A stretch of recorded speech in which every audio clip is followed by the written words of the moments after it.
Assalamualaikum warahmatullahi wabarakatuh.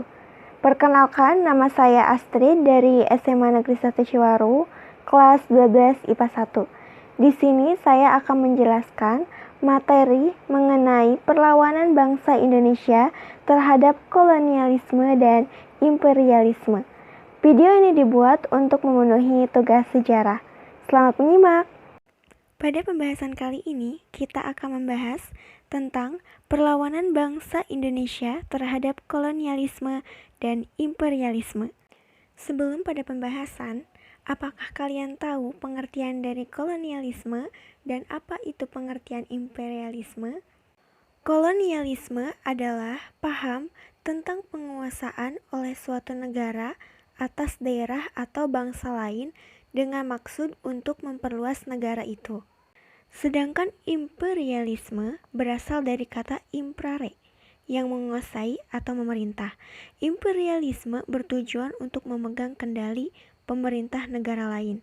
Jenisnya juga ada jenis imperialisme politik, ekonomi, dan juga jenis imperialisme militer. Bangsa Eropa datang ke Nusantara pada abad ke-16. Awalnya bertujuan untuk berdagang rempah-rempah. Namun, lama-kelamaan tujuan bergeser menjadi penerapan kolonialisme dan imperialisme. Selanjutnya, pada abad ke-19, masyarakat Indonesia berupaya untuk melakukan perlawanan.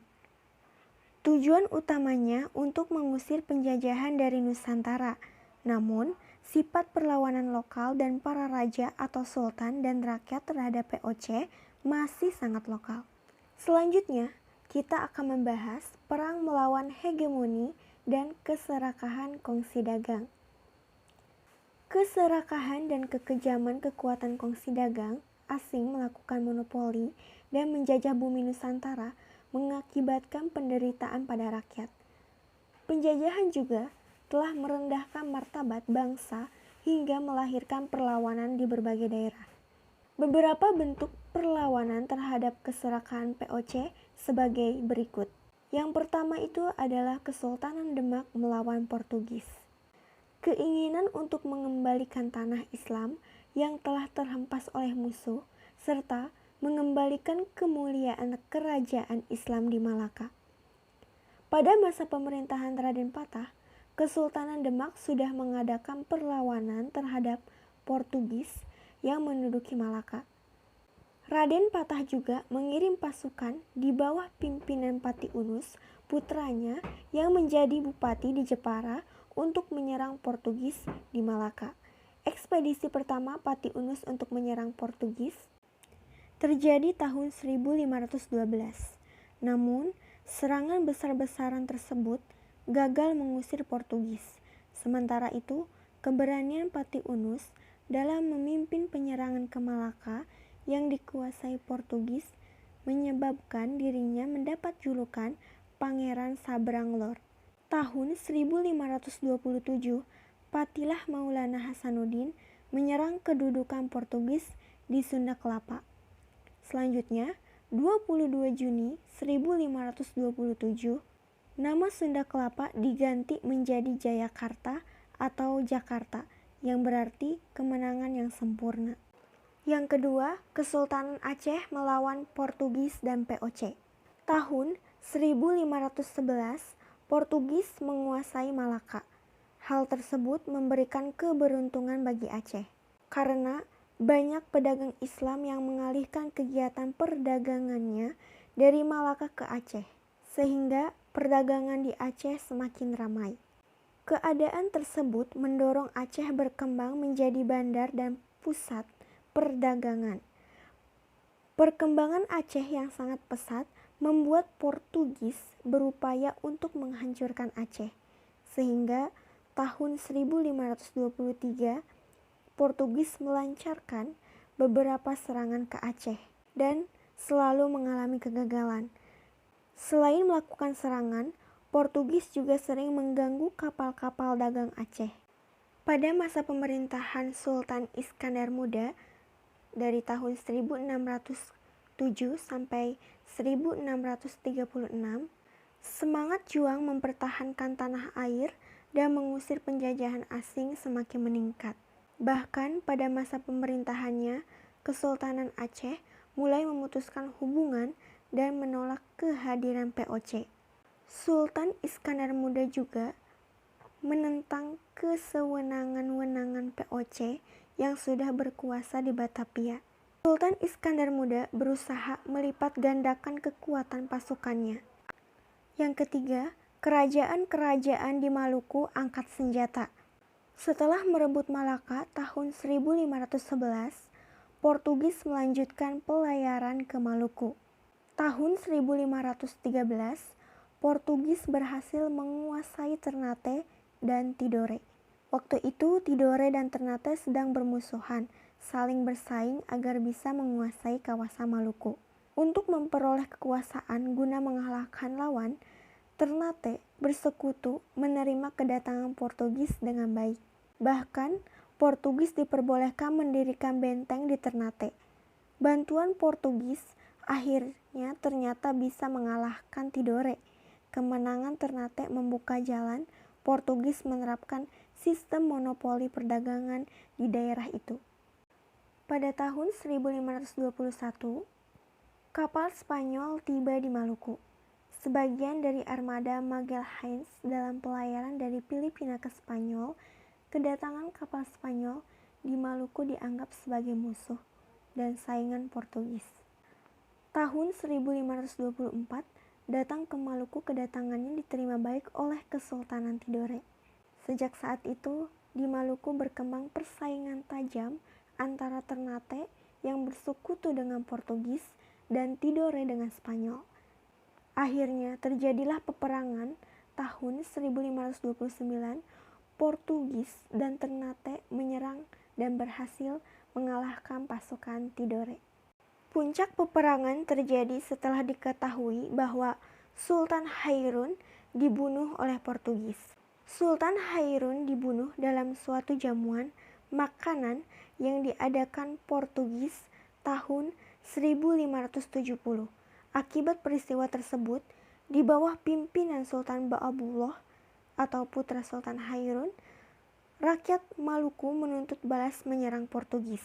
Rakyat Maluku berhasil mengusir Portugis dari perairan Maluku Utara setelah berperang selama 5 tahun, dari tahun 1570 sampai 1575. Kemenangan Sultan Ba'abullah tersebut membawa arti penting bagi masyarakat Maluku. Yang keempat, perlawanan Kesultanan Mataram oleh Sultan Agung. Sultan Agung merupakan raja yang paling terkenal di Kerajaan Mataram tahun 1613 sampai 1645. Ia bergelar Sultan Agung Hanyokrokusumo. Pada masa pemerintahannya, Mataram mencapai puncak kejayaan. Cita-citanya salah satunya mempersatukan seluruh tanah Jawa dan mengusir kekuasaan asing dari bumi Nusantara. Terkait cita-citanya, ia menentang keberadaan kekuatan POC di Jawa. Apalagi tindakan POC yang terus memaksa kehendak untuk melakukan monopoli perdagangan membuat para pedagang pribumi mengalami kemunduran.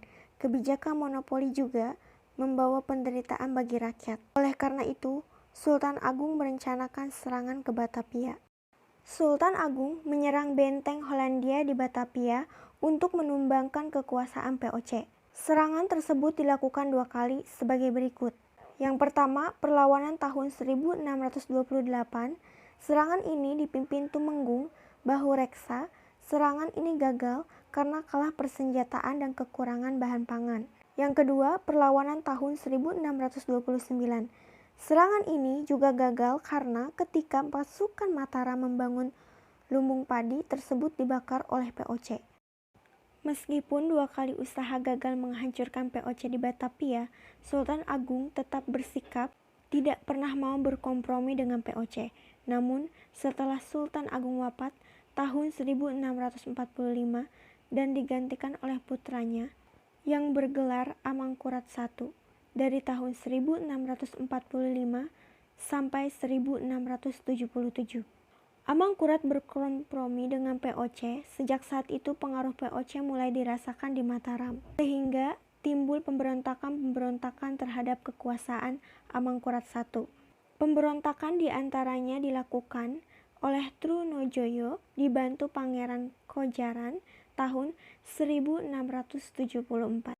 Perlawanan terhadap kekuasaan POC di Pulau Jawa dilanjutkan oleh Untung Suropati. Perlawanan Untung Suropati berlangsung tahun 1686 sampai tahun 1706. Untung Suropati bersekutu dengan Sunan Amangkurat II.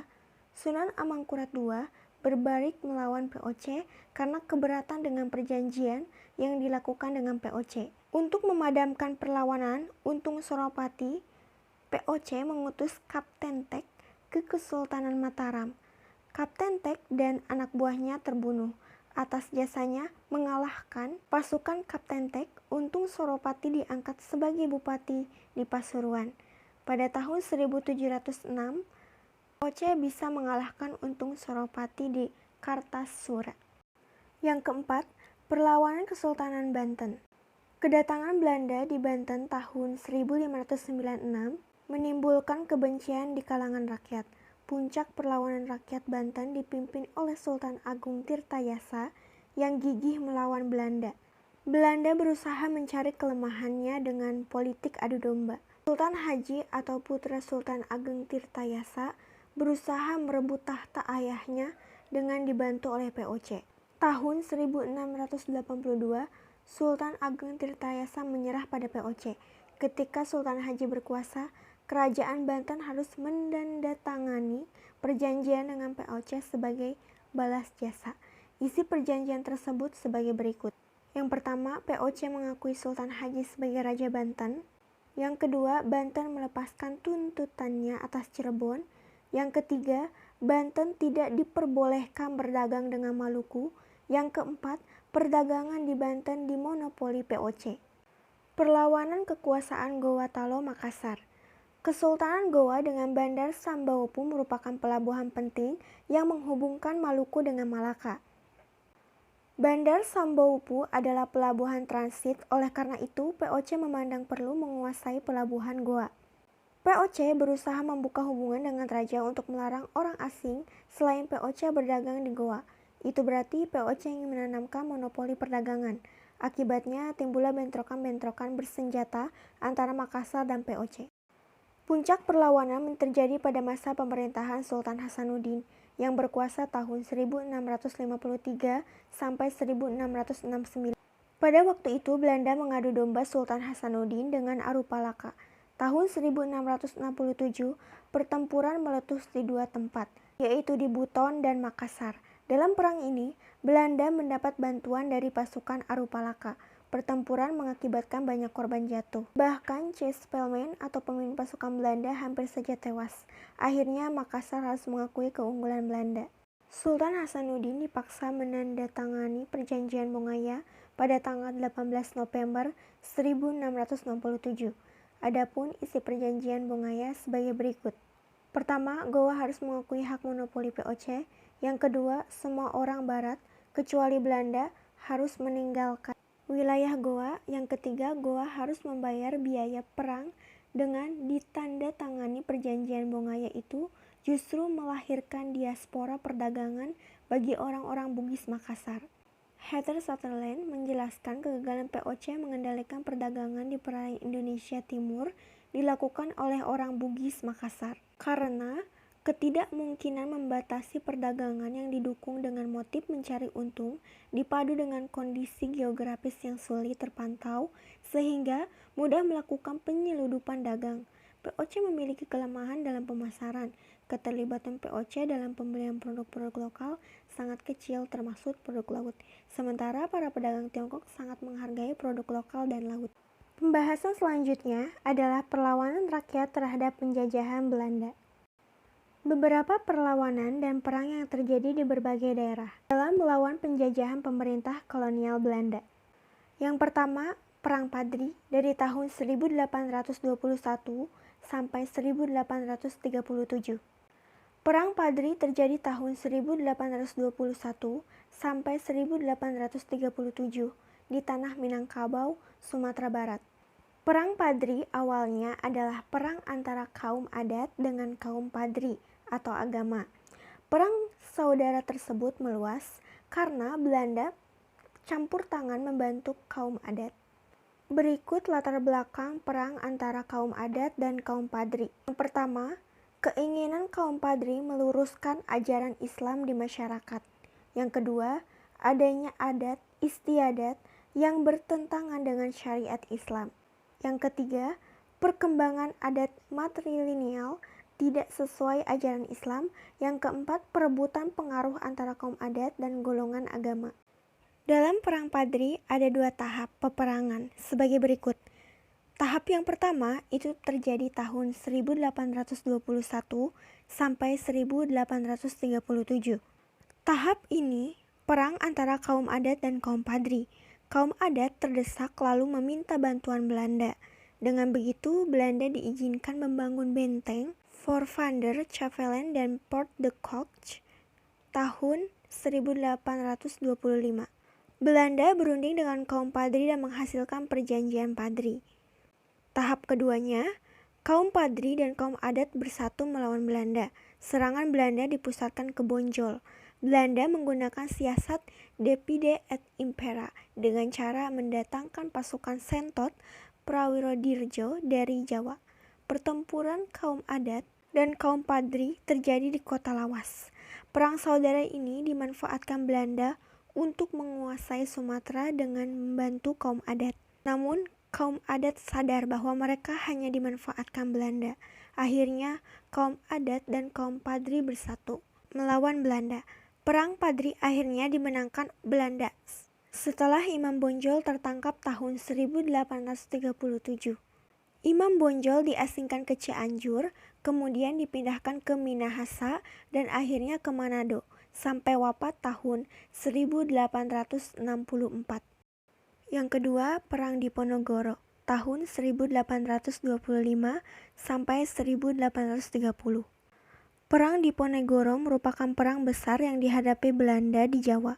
Bupati-bupati yang ada di bawah pengaruh Mataram ikut menyatakan perang terhadap Belanda. Maka Perang Diponegoro sering disebut Perang Jawa. Pangeran Diponegoro yang nama kecilnya Raden Mas Ontowiryo adalah putra pertama Hamengkubuwono III. Ia lahir dari seorang selir. Ketika masih kecil bernama Pangeran Ontowiryo. Perlawanan tersebut terjadi antara tahun 1825 sampai 1830. Dalam perang besar ini, Pangeran Diponegoro mendapat banyak pihak antara lain Pangeran Mangkubumi atau Pamang Pangeran Diponegoro, Sentat Ali Basyah, Mustapa Prawidirjo, Kiai Mojo, Pangeran Ngabehi Jayakusumo, dan rakyat memberikan dukungan penuh terhadap perjuangan Pangeran Diponegoro. Kesulitan dalam menghadapi perlawanan Diponegoro menyebabkan Belanda melaksanakan sistem benteng atau benteng stelsel. Tujuan dari sistem benteng ini adalah untuk mempersempit ruang gerak pasukan Pangeran Diponegoro. Sebagai usaha menghentikan perlawanan Diponegoro, Belanda melaksanakan politik Divide et Impera. Dalam keadaan yang sulit, Pangeran Diponegoro diajak berunding oleh Jenderal Hendrik Marcus de Coche di Magelang, Jawa Tengah. Pangeran Diponegoro mendapat jaminan jika perundingan gagal, ia diizinkan kembali ke pasukannya. Tetapi hal tersebut merupakan tipu daya. Ketika perundingan mengalami kegagalan, Pangeran Diponegoro ditangkap. Ia diasingkan ke Manado. Tahun 1830. Tahun 1839, ia dipindahkan ke Makassar. Ia wafat di Makassar pada 8 Januari 1855. Dengan demikian, perlawanan Diponegoro bisa dipatahkan. Yang keempat, Perang Pattimura tahun 1817. Tahun 1814 diadakan Traktat London I. Traktat ini memaksa Inggris mengembalikan jajahan Indonesia kepada Belanda. Oleh sebab itu, pada tahun 1817, Belanda mendarat di Maluku untuk menanamkan kembali kekuasaannya. Maluku masih teringat kekejaman Belanda sehingga memberikan perlawanan. Kekejaman pada masa lampau seperti monopoli dagang, pelayaran hongi, dan wajib militer merupakan tindakan yang sangat menyakitkan. Di bawah pimpinan Thomas Matulesi atau Kapitan Patimura, Raja Abubu Antoni, Rebok, Philip Latuhamahina, Said Perintah, Paulus Tiahahu, dan Christina Marta Tiahahu, rakyat Maluku mengadakan perlawanan terhadap Belanda. Perlawanan dimulai dengan menyerang pos Porto. Serangan dilanjutkan ke benteng Dorstad di Saparua yang menyebabkan Presiden Van de Berg beserta keluarga dan pengawalnya terbunuh. Rakyat di Hitu juga mengadakan perlawanan dipimpin oleh Ulu Paha bersama rakyat Seram dan pulau-pulau yang lain. Belanda berusaha untuk merebut kembali benteng Dorstad, namun gagal, bahkan menyebabkan Mayor Betjes tewas dalam pertempuran. Kemudian Belanda menggunakan cara politik divide et impere untuk kembali menguasai Maluku. Belanda memperalat beberapa raja dan tokoh masyarakat, sehingga benteng Dorstad bisa direbut kembali. Patimura, Antoni Rebok, Philip Latuhamahina, dan Said Perintah tertangkap. Mereka dijatuhi hukuman gantung di benteng Victoria atau Ambon, sedangkan Ulu Paha dijatuhi hukuman tembak setelah tertangkap. Yang kelima, Perang Banjar tahun 1859 sampai 1905. Terjadinya Perang Banjar disebabkan oleh beberapa hal berikut. Yang pertama itu ada sebab umum. Yang pertama, rakyat tidak senang dengan merajalelanya Belanda yang mengusahakan perkebunan dan pertambangan di Kalimantan Selatan. Yang kedua, Belanda terlalu banyak campur tangan dalam urusan interkesultanan. Yang ketiga, Belanda bermaksud menguasai daerah Kalimantan Selatan karena di daerah ini ditemukan pertambangan batu bara. Yang kedua, sebab khusus, karena Pangeran Hidayatullah yang seharusnya menjadi Sultan Banjar tidak disetujui oleh Belanda, yang kemudian menganggap Tamjidullah sebagai sultan yang sebenarnya tidak berhak menjadi sultan. Kemudian setelah Belanda mencopot Tamjidullah dari kursi sultan, Belanda membubarkan Kesultanan Banjar. Yang keenam, Perang Aceh tahun 1873 sampai 1904. Perang Aceh Belanda atau disingkat Perang Aceh adalah perang Kesultanan Aceh melawan Belanda. Dimulai pada 1873 hingga 1904. Kesultanan Aceh menyerah pada Januari 1904. Tetapi perlawanan rakyat Aceh dengan perang gerilya terus berlanjut. Perang Aceh merupakan perang terlama yang dihadapi Belanda. Faktor-faktor penyebab terjadinya perlawanan rakyat Aceh terhadap Belanda adalah sebagai berikut.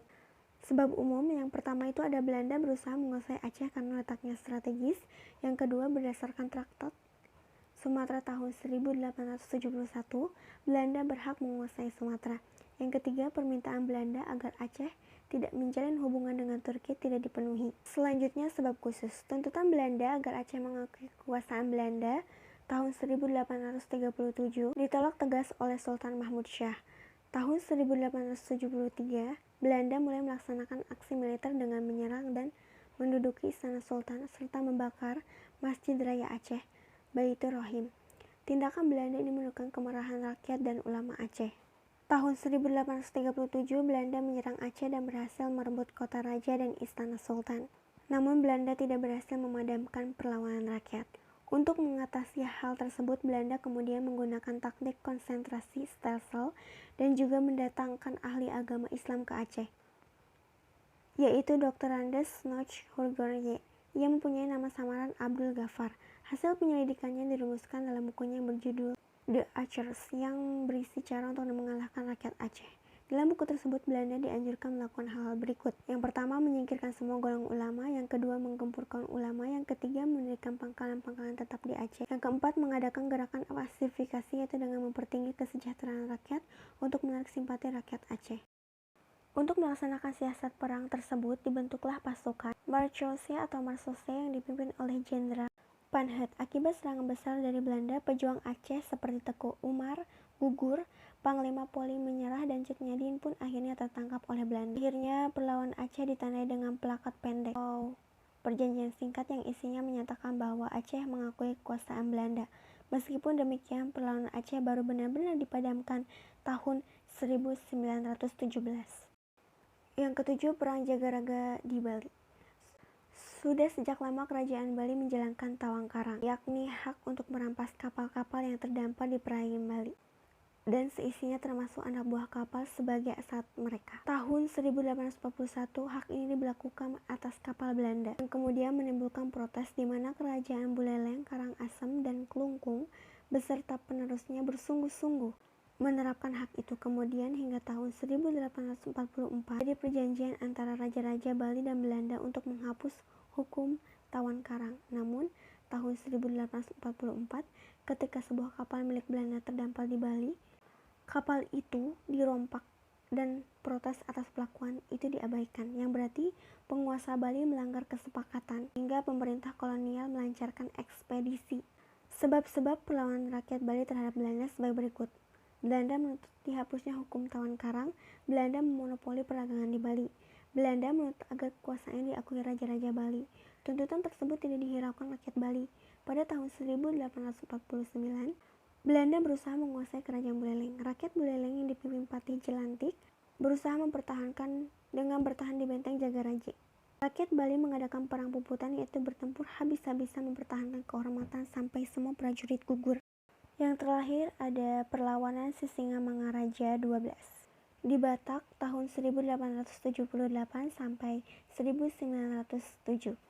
Sisingamangaraja 12 naik tahta kerajaan tahun 1870. Sejak masa pemerintahan ayahnya yaitu Sisingamangaraja 11 pada tahun 1860, Dr. Nommensen atau seorang misionaris Belanda telah berhasil menyebarkan agama Kristen Protestan di daerah Tapanuli. Sisingamangaraja 12 sendiri menganut kepercayaan yang disebut Parmalim. Dalam perkembangannya, Belanda berusaha menguasai tanah Batak dengan alasan melindungi kepentingan para misionaris. Melihat sikap Belanda yang ingin merebut kekuasaan tersebut, Sisingamangaraja 12 merasa terancam kekuasaannya. Rencana perang melawan Belanda pun disusun. Sisingamangaraja bekerja sama dengan para pejuang Minangkabau dan Aceh yang menyingkir ke daerah Batak. Tahun 1877, tempuran pertama terjadi di Bahai Batu, pusat pertahanan Belanda, sementara pusat pertahanan Sisingamangaraja 12 berada di Bakara. Perjuangan melawan Belanda berkobar terus dengan perang gerilya selama 24 tahun. Belanda mengerahkan pasukan Markaus atau Marsose yang ditarik dari Aceh. Pasukan Belanda yang dipimpin Kapten Christoffel berhasil mengepung Sisingamangaraja 12 di daerah Pakpak. Sisingamangaraja 12 bersama dua putranya yaitu Patuan Nagari dan Patuan Anggi gugur, sehingga seluruh daerah Tapanuli dapat dikuasai oleh Belanda. Itulah penjelasan materi mengenai perlawanan bangsa Indonesia terhadap kolonialisme dan imperialisme. Semoga penjelasan yang tadi disampaikan bermanfaat. Wassalamualaikum warahmatullahi wabarakatuh.